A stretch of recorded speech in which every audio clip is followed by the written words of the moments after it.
চাঁপাইনবাবগঞ্জের সোনা মসজিদ ও ভারতের মহদীপুর স্থলবন্দরে বাণিজ্য সম্প্রসারণ ও বিদ্যমান সমস্যা সমাধানে করণীয় নির্ধারণে যৌথ সভা করেছে বাংলাদেশ ও ভারতের আমদানি রপ্তানিকারকরা। রবিবার দুপুরে সোনা মসজিদ স্থলবন্দরের আমদানি রপ্তানিকারক গ্রুপের আয়োজনে পানামা সোনা মসজিদ পোর্ট লিংক লিমিটেডের সমন্বয় কক্ষে এই যৌথ সেমিনার অনুষ্ঠিত হয়। সেমিনারে দুই দেশের ব্যবসায়ী নেতারা সোনা মসজিদ মহদীপুর স্থলবন্দরে আমদানি রপ্তানি কার্যক্রম বাড়ানোর পাশাপাশি যেসব পণ্য আদান প্রদান বন্ধ রয়েছে তা পুনরায় চালুর দাবি জানান।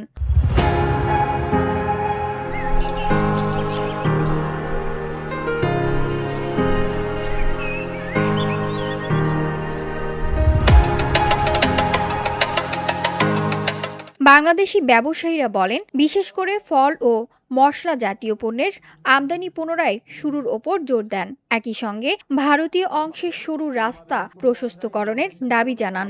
তাহলে আমরা কিন্তু বাংলাদেশ ভারতীয় ব্যবসায়ীরা বলেন, গাড়ির সংখ্যা বাড়লেও রাজস্ব আদায় কমেছে। তারা বলেন, একসময় মশলা জাতীয় পণ্যের আমদানি রপ্তানি বেশি ছিল, যা এখন অনেকটা কমে গেছে। এসব পণ্যের আদান প্রদান বাড়াতে কার্যকর উদ্যোগ নেওয়ার তাগিদ দেন।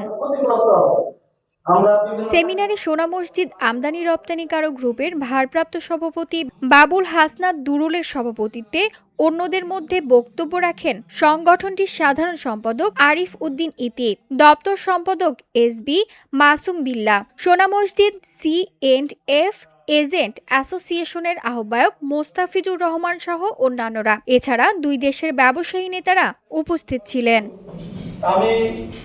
VOD Bangla news desk. জানাই আমার অন্তর থেকে আন্তরিক ভালোবাসা।